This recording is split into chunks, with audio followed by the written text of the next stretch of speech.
तो कैसे हैं आप लोग? मैं अतुल चौधरी एक बार फिर से आ गया हूँ एक नया वीडियो लेके अपने एक्सेल ट्यूटोरियल का, जिसमें हम शुरू करने जा रहे हैं अपना डे नंबर 17, जिसमें आज हम करेंगे अपना डेवलपर का टैब। तो चलिए शुरू करते हैं।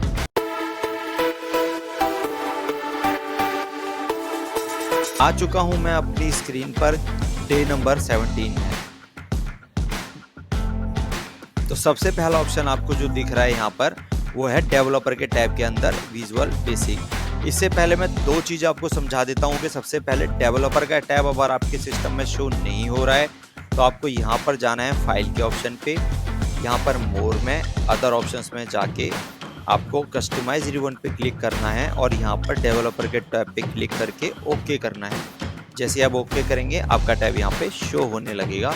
उसके अलावा एक छोटी सी चीज़ और कि जब भी आप अपनी फाइल को सेव करेंगे तो आपको मैक्रो इनेबल में सेव करना है। मैक्रो 11 यानी कि वो दिखने में कुछ इस तरह से होगी। और उसके अलावा आप सेव करते वक्त ध्यान रखिएगा कि आपको हमेशा मैक्रो इनेबल वाले ऑप्शन पे करना है, यानी ये सेकंड वाला। अगर आप एक्सेल वर्कबुक पे करेंगे तो आपकी कोडिंग सेव नहीं होगी। जब आप फाइल सेव करेंगे आपसे पूछेगा भी, तो इसलिए आपको हमेशा मैक्रो इनेबल पे करना है, या आप बाइनरी में भी कर सकते हैं। नॉर्मली आप मैक्रो इनेबल पे करिए, यही बेस्ट ऑप्शन होता है। तो ये है दो हिंट आपके लिए डेवलपर के टैब को ऑन कैसे करना और अपनी फाइल को सेव कैसे करना है मैक्रोज पे काम करते वक्त।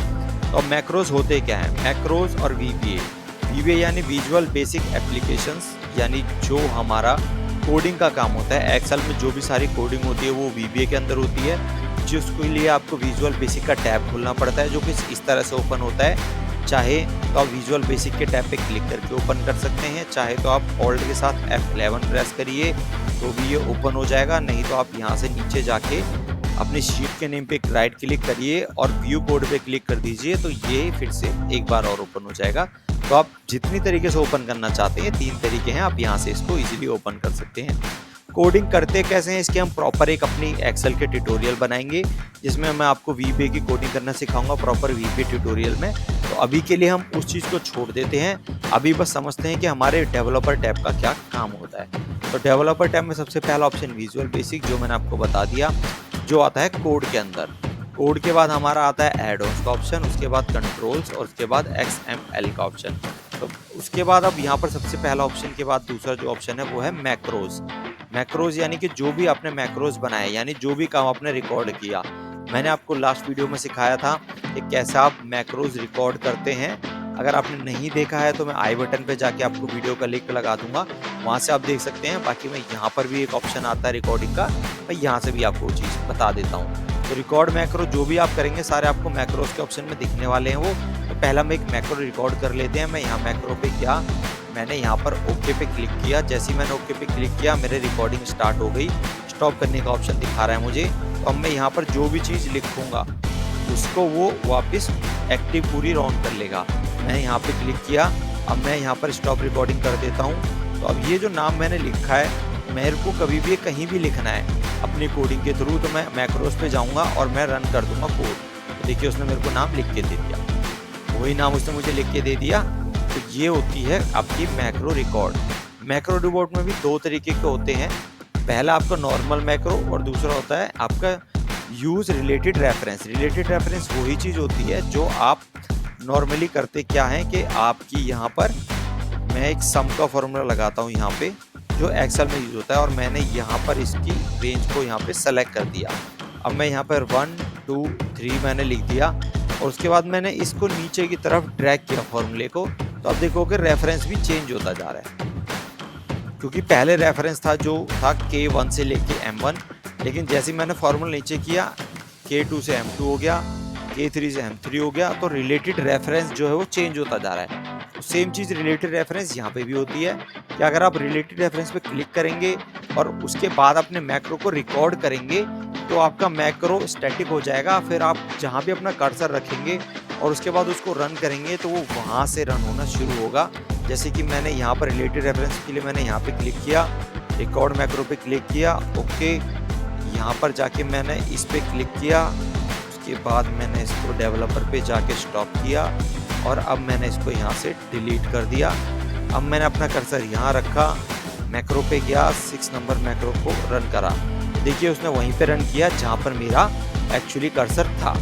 तो अगर आप ऐसे टिक रखेंगे आप अपने उसको कि आपको मैक्रो विदाउट रिलेटेड रेफरेंस रखना है, तो जिस लोकेशन पे करा था ऑटोमेटिकली वहीं पे देने वाला है आपको मैक्रो की रिकॉर्डिंग। लेकिन अगर आप उसको करने वाले हैं रिलेटेड रेफरेंस के साथ, तो जहाँ आपका कर्सर होगा वो वहाँ पे आपको मैक्रो की रिकॉर्डिंग दे देगा। उसके बाद अगला ऑप्शन इसके अंदर जो दिखा रहे हैं आपको कुछ ऑप्शन है स्टेप इन्फॉर्मेशन। स्टेप इन्फॉर्मेशन बोलो या एडिट बोलो, दोनों सेम ही चीज़ है। मैं जैसे इस पर क्लिक करूंगा मुझे कोडिंग ओपन कर देगा। मैंने 2 मैक्रो रिकॉर्ड किए यहाँ पे। पहला मैक्रो जिसमें मैंने अपना नाम लिखा और दूसरा मैक्रो जिसमें मैंने सेल को कलर किया। तो ये दोनों की अलग अलग कोडिंग आ गई। कोडिंग हमेशा आपकी जो शो होगी पहले सब, उसके बाद उसका नाम, मैक्रो का ब्रैकेट ओपन ब्रैकेट क्लोज और सबसे एंड में होगा एंड सब। इसके बीच में आप अपनी सारी कोडिंग लिखेंगे, जो भी आपकी मैक्रो की कोडिंग होती है वो चीज़ें क्या होती है कैसे मैंने आपको बताया। इस पर हम प्रॉपर ट्यूटोरियल बनाएंगे। तो अभी के लिए इसको छोड़ देते हैं, ये बहुत हेक्टिक हो जाएगा हमारे अभी एक्सेल यूजर्स के लिए, तो इसको हम बंद कर देते हैं अभी के लिए। तो यहाँ पर इसको मैंने क्लोज कर दिया। अब हम आते हैं मैक्रो के ऑप्शन में वापस। अगला ऑप्शन आ रहा है क्रिएट, तो सेम न्यू क्रिएट करना है। डिलीट करना है मैक्रो आपको, तो डिलीट हो जाएगा। अब इस मैक्रो को आपको इस पूरी ऑल ओपन वर्कबुक जितनी भी है उनमें चलाना है, इसी वर्कबुक में चलाना है, या सिर्फ इस एक्सेल वाली शीट पे चलाना है। डे 17 पे डिपेंड करता है, जो ऑप्शन है वो आप यहाँ पे सेलेक्ट करके इजीली कर सकते हो। उसके बाद अगला ऑप्शन आ रहा है यहाँ पर ऑप्शन का। तो ऑप्शन में आप जैसे ही क्लिक करोगे तो पहले मैक्रो का नेम आएगा। उसके बाद आपके सामने यहाँ पे आ रहा है शॉर्टकट की और डिस्क्रिप्शन में तो आप जो भी लिखेंगे उसकी डिस्क्रिप्शन आपको शो करेगी। और शॉर्टकट की का बहुत अच्छा यूज़ है। मैं यहाँ पर करता हूँ शिफ्ट के साथ S। अब मेरा जो शॉर्टकट की बन गया मैक्रो को रन करने का, मैक्रो 5 को, वो है कंट्रोल शिफ्ट S। अगर मैं कंट्रोल S कर देता तो मेरे साथ, क्योंकि शिफ्ट के साथ तो कोई प्रॉब्लम नहीं है, लेकिन कंट्रोल S के साथ में फाइल को सेव करने का ऑप्शन होता है हमेशा ऑटोमेटिकली। तो अगर मैं यहाँ पर सिर्फ कंट्रोल S करता तो मेरा सिस्टम कंफ्यूज हो जाता कि मुझे फाइल सेव करनी है या मैक्रो रन करना है, इसलिए मैंने उसको कंट्रोल शिफ्ट S करा। तो हमेशा आप ध्यान रखिए कि ऐसा शॉर्टकट बनाइए जो कॉमनली यूज कोई शॉर्टकट नहीं है। मैंने इसके बाद इसको ओके करा और यहाँ से क्लोज करा। अब मैं इन सब चीज़ों को एक बार डिलीट कर देता हूँ। डिलीट करने के लिए मैं यहाँ पर नॉर्मली DD भी कर सकता हूँ, लेकिन मैंने यहाँ पे प्रेस करता हूँ Alt+E, तो उससे प्रॉपर डिलीट हो जाता है जो भी चीज़ आपकी, चाहे फॉर्मेटिंग हो चाहे कुछ भी हो। तो उसके बाद अब मैं यहाँ पर वो मुझे मैक्रो दोबारा रन करना है, तो बस मैं कंट्रोल शिफ्ट S प्रेस करूँगा। तो देखिए मैक्रो रन हो गया 5 नंबर वाला जो मैंने रन किया था, ये होता है यहाँ पे। उसके बाद अगला ऑप्शन आ रहा है मैक्रो सिक्योरिटी। तो जैसे ही मैंने सिक्योरिटी पे क्लिक किया तो सिक्योरिटी में आप सबसे पहले दिख रहा है आपको disable all macro without information. उसके बाद है disable all macro with information. जब भी मेरे मैक्रो डिसेबल होंगे तो विद इन्फॉर्मेशन होंगे, ऑटोमेटिकली यही ऑप्शन रहता है आपके उसमें जब भी आप ऑटोमेटिकली ओपन करेंगे। उसके बाद डिसेबल ऑल मैक्रो एक्सेप्ट यहाँ पे सिग्नेचर मैक्रोस, साइनिंग मैक्रोस, और उसके बाद ये आपका एक मैक्रो नोट रिकवरी वाला ऑप्शन रिमाइंडिंग वाला आता है। तो ये सारे ऑप्शन होते हैं, आप जो आपको यूजेबल लगे वो, लेकिन नॉर्मली डिफ़ॉल्ट और बेस्ट जो होता है विद इन्फॉर्मेशन होता है। आपकी कोडिंग कहीं नहीं जानी विदाउट इन्फॉर्मेशन आपको दिए हुए। तो मैं इसको क्लोज कर देता हूँ। उसके बाद अगला ऑप्शन हमारा आता है एड ऑन्स का। एड ऑन्स में क्या होता है कि सबसे पहले आप जैसे अपने फ़ोन में एप्लीकेशंस आपको कुछ डालनी है तो आप प्ले स्टोर या ऐप स्टोर पे जाके वहाँ से उन एप्लीकेशन को डाउनलोड करते हैं। तो सेम चीज़ आप एड ऑन्स एक्सेल के लिए बोल सकते हैं। अगर मुझे एक्सेल में कोई थर्ड पार्टी एप्लीकेशन चाहिए तो मुझे वही करना पड़ेगा, मुझे एक्सेल के एड ऑन्स पे जाना पड़ेगा और यहाँ से मेरे को जो भी अपने रिलेटेड एप्लीकेशन चाहिए वो मैं ऐड कर सकता हूँ और उसके साथ उसको कनेक्ट कर सकता हूँ। तो ये आप यहाँ से कर सकते हैं। उसके बाद पर्टिकुलर ऐसी एप्लीकेशन जो सिर्फ एक्सेल की होती हैं, जो सिर्फ एक्सेल ने बनाई है, वो यहाँ पे मिल जाती हैं आपको। यार अब ब्राउज करके लेके आ सकते हैं, डिपेंड आपने उसको पाथ डाउनलोड करा या नहीं। ये चीज़ें भी हम जब अपनी VBA कोडिंग करेंगे तो सीखेंगे। तो अभी के लिए हम आप नॉर्मली समझ सकते हैं कि एक्सेल एड ऑन्स ये काम करता है और एड ऑन्स ये काम करता है।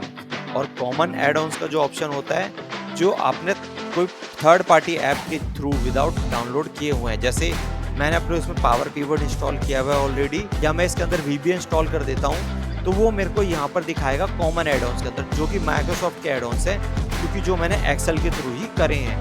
तो ये एड ऑन्स भी आप यहाँ से जब करेंगे तो ये आपको सिर्फ एड ऑन्स के अंदर दिखाने वाले हैं। तो एक शॉर्ट वे में बात करूँ, एड ऑन्स आपको कोई भी थर्ड पार्टी ऐप या कोई एक्सेल की ऐसी एप्लीकेशन जो आपको एक्सेल के साथ कनेक्ट करनी है, तो उन एप्लीकेशंस को आप ऐड ऑन्स के थ्रू अपने सिस्टम में लेके आ सकते हैं। उसके बाद अगला ऑप्शन आता है कंट्रोल का। तो कंट्रोल में सबसे पहला ऑप्शन आ रहा है आपका यहाँ पर, कंट्रोल में सबसे पहला ऑप्शन आपका आ रहा है यहाँ पे फॉर्म कंट्रोल, और उसके बाद है एक्टिव एक्स कंट्रोल।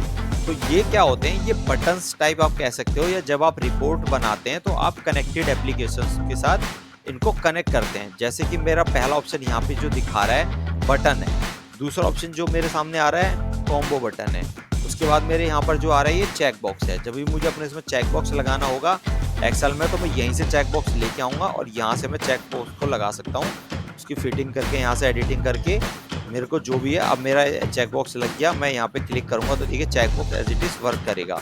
अगर मैं इसमें राइट क्लिक कर दूंगा तो ये एडिटिंग मोड में आ जाएगा। फिर मैं इसमें कुछ एडिटिंग करना चाहता हूँ, अपने चेक बॉक्स वगैरह लिख रहा है इसको डिलीट करके मैं नॉर्मली रखना चाहता हूँ, तो देखिए अब मेरा चेक बॉक्स इजीली वर्क कर रहा है। तो ये होते हैं आपके इंसर्ट में जाके, इंसर्ट में ही आप ये सारी चीज़ें लगा सकते हैं। अलग अलग तरीके के बटन्स लग जाते हैं, अलग अलग तरीके, और इन सबको आप यूज़ कर सकते हैं अपनी कोडिंग में, अपने फॉर्मेट में। जैसे कि मैं आपको एक दिखाता हूँ, बहुत कॉमनली यूज़ होता है ये जो है स्क्रॉल बार। मैंने स्क्रॉल बार सेलेक्ट किया, मैंने यहाँ से स्क्रॉल बार को क्लिक किया और ये एक स्क्रॉल बार बन गया। अब मैं इसको लिंक अप कर देता हूँ किसी सेल के साथ। मैंने इस पर राइट क्लिक किया, कंट्रोल इन्फॉर्मेशन में गया, मैंने इसको सेल पे लिंक कर दिया, मैंने इस K1 पे लिंक करके यहाँ पर इसको और ओके कर दिया। तो अब मेरा स्क्रॉल बार जब भी मैं अप डाउन करूँगा यहाँ से, इसको मेरे को यहाँ पे बाहर क्लिक करके अब मैं स्क्रॉल डाउन करूँगा तो देखिए यहाँ पे नंबर्स आएंगे। तो ये मेरा कनेक्ट हो गया K1 सेल के साथ। तो इसको बोलते हैं हम अलग इंसर्ट बटन्स। यहाँ पर इंसर्ट से हम अलग अलग तरीके के बटन्स ले सकते हैं। एक्टिव एक्सेल एक्स कंट्रोल में मोस्ट पावरफुल होते हैं, जो मैं बाहर से एडिटिंग भी कर सकता हूँ, और नॉर्मल बटन्स आपके यहाँ पे मिलने वाले हैं। इन सब की डिज़ाइन में अगर आप क्लिक करेंगे किसी की भी, तो आपको डिज़ाइन में इनकी इन्फॉर्मेशन मिलने वाली होती है। मैं यहाँ पर जाता हूँ, देखिए इसकी डिज़ाइनिंग ओपन हो गई। अब मैं इसके डिज़ाइन पे, ये अभी डिज़ाइनिंग मोड में है, जब डिज़ाइनिंग मोड में होता है तो मैं इसको यूज़ नहीं कर सकता। देखिए मेरा इधर उधर सरकेगा, साइड में जाएगा, इधर उधर मूव होगा। लेकिन अगर मैं इसको डिज़ाइनिंग मोड से हटा देता हूँ, मेरा डिज़ाइनिंग मोड से हट गया है, तो अब मैं इसको क्लिक करूँगा तो ये वर्किंग पोजीशन पे आ जाएगा। तो ये चीज़ें यहाँ से आप इजीली कर सकते हैं। मैं चाहूँ तो इनको कनेक्ट कर सकता हूँ बाय यहाँ पर प्रॉपर्टीज़ पे क्लिक करके, जो मैंने आपको दिखा दी अलग अलग प्रॉपर्टीज़ होती हैं। इनकी प्रॉपर्टीज़ के थ्रू कैसे कनेक्टिविटीज़ का साइज़ हाइट विड्थ कर सकते हो, कैसे कंट्रोल कर सकते हो, उसकी मैक्सिमम वैल्यू जैसे मैंने 100 करी हुई है, मैं यहाँ 1000 कर दूंगा, ओके करूँगा तो अब ये देखिए मेरा कर्सर यहाँ पे जो काम करेगा, मेरी वैल्यू उसको 1000 तक भी ले जाएगा मैक्सिमम वैल्यू। उसके बाद यहाँ पर व्यू कोड, यहाँ पर व्यू कोड वही तरीका जो मैंने कोड आपको बताया था कि व्यू करने का लिए ऑप्शन आता है, और रन डायलिंग बॉक्स यहाँ पर आता है, सेम इसी के यूजिंग में आप इसको यूज़ कर सकते हो। मेजरली आप क्या करेंगे, आप यहाँ पर जब भी क्लिक करेंगे आप देखेंगे आपके इस ऑप्शन पे, मैं यहाँ पर राइट क्लिक करूँगा चेक बॉक्स के ऑप्शन पे और असाइन मैक्रो कर दूंगा। मेरा जो मैक्रो है ये वाला, और मैंने इसको ओके कर दिया। तो अब मेरा इस चेक बॉक्स के साथ मेरा मैक्रो असाइन हो गया है। जैसे ही मैंने चेक बॉक्स पे क्लिक किया तो मेरा मैक्रो चल जाएगा। मैंने इसको यहाँ से हटा दिया, उसके बाद मैंने वापस चेक बॉक्स पे क्लिक किया तो देखिए मेरा मैक्रो चल रहा है। मेरा मैक्रो इस बटन के साथ असाइन हो गया। बहुत सारे और मल्टीपल और यूजेस कर सकते हैं हम इंसर्ट के ऑप्शन के बटन का अलग अलग तरीके से। जब हम रिपोर्ट्स बनाएंगे अपने फॉर्मूले सारे चीज़ खत्म होने के बाद, तो आप यहाँ पर भी देखोगे कि इसमें से हम बहुत सारे ऑप्शंस के बटन वहाँ पे यूज़ करेंगे, जहाँ पर हम यूज़ करके अलग अलग तरीके से अपनी फाइल्स में रिपोर्ट्स को इसके साथ कनेक्ट करेंगे। तो ये बहुत अच्छे ऑप्शंस होते हैं इंसर्ट के बटन्स को, आप इसमें यूज़ करके देखिए। अगर कोई ऐसा आपको समझ नहीं आता है, यहाँ पर आपको दिखेगा एक और बोर्ड का ऑप्शन भी फार्मूला बार की तरह। तो ये देखिए यहाँ पर आपको टेक्स्ट बॉक्स भी मिल गया, आप चाहें तो इसमें जो भी चीज़ आप लिखना चाहें वो लिख सकते हैं। नॉर्मली एक टेक्स्ट बॉक्स है जिसको हम मूव करा सकते हैं इधर उधर कहीं भी, बस आपको राइट क्लिक करना है इसके पहले इसमें, उसके बाद इसको आप इधर उधर मूव कर सकते हैं इजीली। डिपेंड आपको करता है कि टेक्स्ट बॉक्स आपको कहाँ लेके जाना है। उसके बाद कंट्रोल में यही सारे ऑप्शन आपको यूज़ आते हैं। उसके बाद अपना आता है XML क्या करता है, नॉर्मली सोर्सेबल चीज़ है ये। आपकी एक्सेल की फाइल को किसी भी थर्ड पार्टी के साथ आपको जब आप एड ऑन्स करते हैं, इंपोर्ट कराते हैं डेटा, जो मैं नॉर्मली आपको इंसर्ट में भी मैंने इंपोर्ट करने का ऑप्शन जो मैंने आपको दिखाया था, आपको डेटा के टैब के अंदर जाके मैंने जो इंसर्ट करने का ऑप्शन दिखाया था, वो ऑप्शंस आपको यहाँ से भी मिलते हैं इंपोर्ट करने के लिए। फाइल्स को इंपोर्ट करना, चाहे वो SQL से हो, पावर BI से हो, किस सोर्स के थ्रू फाइल आई है, तो ये सारे ऑप्शंस आपको यहाँ पे मिल जाते हैं। यहीं से आप कनेक्टिविटी करते हैं। ये एक बेसिक यूज़ है डेवलपर टैब का, जो आप अपनी एक्सेल फाइल के अंदर कर सकते हैं। जब हम कोडिंग करेंगे, जब हम रिपोर्ट्स बनाएंगे, तो इसका एक हाईवे भी देखेंगे हम कि कितना इसको हार्ड वे में हम यूज़ कर सकते हैं, कितना बेस्ट वे इसका यूज़ हो सकता है जब हम प्रॉपर्ली रिपोर्ट और डैशबोर्ड्स क्रिएट करते हैं। तो ये था हमारा आज का डेवलपर टैब। तो डेवलपर टैब में बेसिकली ये सारी मेन चीज़ें होती हैं और इनके ये यूजेस होते हैं। अब इसमें कोई ऐसी चीज़ हो जो आपको समझ ना आई हो, जो आपको प्रॉब्लमेटिक लगे, तो आप मुझे कमेंट में बताइएगा। मैं उसको सॉल्व करने की कोशिश करूँगा और आपको एक बार समझाने की दोबारा कोशिश करूँगा तो ये कैसे यूज़ होता है। तो आज के लिए वीडियो में हम इतना ही रखेंगे। हमारे सारे टैब्स यहाँ पे कंप्लीट होते हैं। अब जब हम अपने अगले वीडियो में मिलेंगे एक्सेल ट्यूटोरियल के, तो उसमें हम अपने फॉर्मूलेस को स्टार्ट करेंगे। तो आज के लिए इतना ही रखते हैं, मिलते हैं अगले वीडियो में। जब तक के लिए goodbye, till then thank you.